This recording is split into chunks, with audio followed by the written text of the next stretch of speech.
ವಾಲ್ಮೀಕಿ ನಿಗಮದ ಭ್ರಷ್ಟಾಚಾರ ಆರೋಪ ಕೇಸ್ಗೆ ಬಿಗ್ ಟ್ವಿಸ್ಟ್ ಸಿಕ್ಕಿದೆ. ಇದೀಗ ತನಿಖೆಗೆ ಸಿಬಿಐ ಎಂಟ್ರಿ ಕೊಟ್ಟಿದ್ದು ಸಚಿವ ನಾಗೇಂದ್ರ ಪಿಎ ನಾಗರಾಜ್ ಬಂಧನವಾಗಿದೆ. ಅಲ್ಲದೆ ಯಾವುದೇ ಕ್ಷಣದಲ್ಲೂ ಸಚಿವರಿಗೆ ನೋಟಿಸ್ ನೀಡೋ ಸಾಧ್ಯತೆ ಕೂಡ ಇದೆ.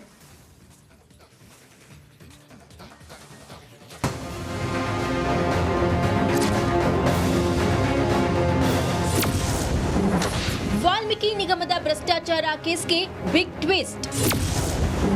ಸಿಬಿಐ ಅಂಗಳ ತಲುಪಿದ ಹಗರಣದ ತನಿಖೆ ಚೆಂಡು. ತನಿಖಾ ಸಂಸ್ಥೆಯಿಂದ ದಾಖಲಾಯಿತು ಎಫ್ಐಆರ್.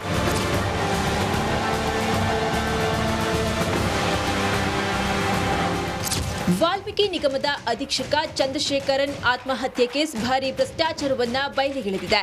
ಇದೀಗ ವಾಲ್ಮೀಕಿ ನಿಗಮದ ಭ್ರಷ್ಟಾಚಾರದಲ್ಲಿ ಸ್ಫೋಟಕ ತಿರುವು ಸಿಕ್ಕಿದ್ದು ಗೋಲ್ಮಾಲ್ನಲ್ಲಿ ಅಧಿಕಾರಿಗಳು ಜನಪ್ರತಿನಿಧಿಗಳು ಭಾಗಿಯಾಗಿರುವ ಆರೋಪ ಕೇಳಿಬಂದಿದೆ.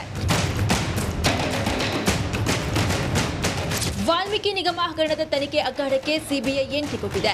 ಯೂನಿಯನ್ ಬ್ಯಾಂಕ್ ದೂರಿನ ಅನ್ವಯ ಎಫ್ಐಆರ್ ದಾಖಲಾಗಿದ್ದು ಬ್ಯಾಂಕ್ನ 3 ಅಧಿಕಾರಿಗಳಾದ ಬ್ಯಾಂಕ್ ಶಾಖೆಯ ಆಗಿನ ಮುಖ್ಯಸ್ಥೆ ಸುಚಿಸ್ಮಿತಾ ರೌಲ್, ಶಾಖೆಯ ಉಪಮುಖ್ಯಸ್ಥೆ ದೀಪಾ ಡಿ, ಲೆಕ್ಕಾಧಿಕಾರಿ ವಿ ಕೃಷ್ಣಮೂರ್ತಿಯವರ ಹೆಸರನ್ನ ಉಲ್ಲೇಖಿಸಲಾಗಿದೆ.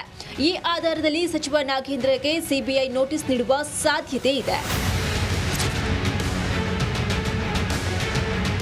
ವಾಲ್ಮೀಕಿ ನಿಗಮ ಹಗರಣದ ತನಿಖೆ ಸಿಬಿಐ ಎಂಟ್ರಿ ಕೊಟ್ಟಿದ್ದು ಸುಮೋಟೋ ಕೇಸ್ ದಾಖಲಾಗಿದೆ. ಇನ್ನು ಸಿಬಿಐ ತನಿಖೆಗೆ ರಾಜ್ಯ ಸರ್ಕಾರ ಸಹಕಾರ ನೀಡುತ್ತದೆ.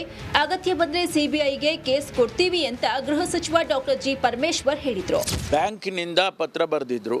ಅಲ್ಲಿ ಒಂದು ಕಾನೂನಿದೆ ಕೇಂದ್ರ ಸರ್ಕಾರದಲ್ಲಿ, ಬ್ಯಾಂಕ್ ಫ್ರಾಡ್ಗಳು 3 ಕೋಟಿ ಮೇಲೆ ಆಗಿದ್ದರೆ ಅದನ್ನು ಸುಮೋಟೋ ಸಿಬಿಐ ತನಿಖೆ ಮಾಡಬಹುದು ಅಂತ.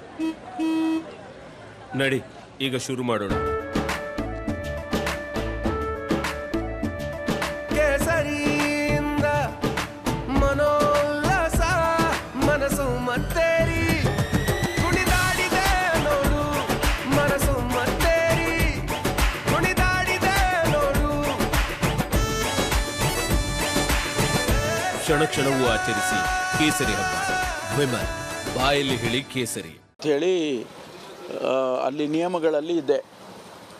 ಅದಕ್ಕಾಗಿ ಅವರು ಯಾರು ಬ್ಯಾಂಕ್ನವರು ಕಂಪ್ಲೇಂಟ್ ಕೊಟ್ಟಿದ್ದಾರೆ, ಸಿ ಬಿ ಐಗೆ ಪತ್ರ ಬರೆದಿದ್ದಾರೆ, ಆ ಆಧಾರದ ಮೇಲೆ ಅವರು ಸಿ ಬಿ ಐ ತಗೊಂಡಿದ್ದಾರೆ.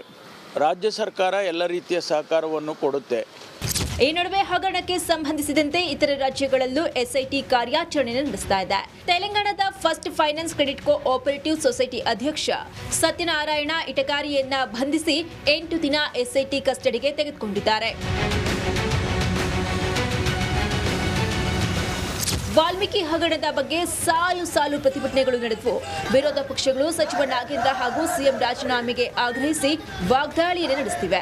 ಈ ಬಗ್ಗೆ ರಿಪಬ್ಲಿಕ್ ಕನ್ನಡದೊಂದಿಗೆ ಮಾತನಾಡಿದ ಸಚಿವ ನಾಗೇಂದ್ರ, ರಾಜೀನಾಮೆಗೆ ಒತ್ತಡ ಇಲ್ಲ, ನಾನು ರಾಜೀನಾಮೆ ಕೊಡುವ ಪ್ರಶ್ನೆಯೇ ಇಲ್ಲ ಅಂತ ಹೇಳಿದ್ರು. ಇಲ್ಲ, ಖಂಡಿತವಾಗಿ ಯಾರು ಕೂಡ ಒತ್ತಡ ಮಾಡಲಿಲ್ಲ, ನನಗೆ ಯಾರು ಕೂಡ ಹೇಳಿಲ್ಲ. ಯಾಕಂದರೆ ಇಲ್ಲ, ವಿರೋಧ ಪಕ್ಷಗಳು ಹೇಳ್ತಾ ಇರ್ತಾರೆ. ಯಾಕಂದರೆ ಈಗಾಗಲೇ ಕೂಡ ರಾಜ್ಯ ಸರ್ಕಾರ SIT ರಚನೆ ಮಾಡಿದೆ, ಅದರಲ್ಲಿ ಕೂಲಂಕುಷ ತನಿಖೆ ಆಗ್ತಾ ಇದೆ.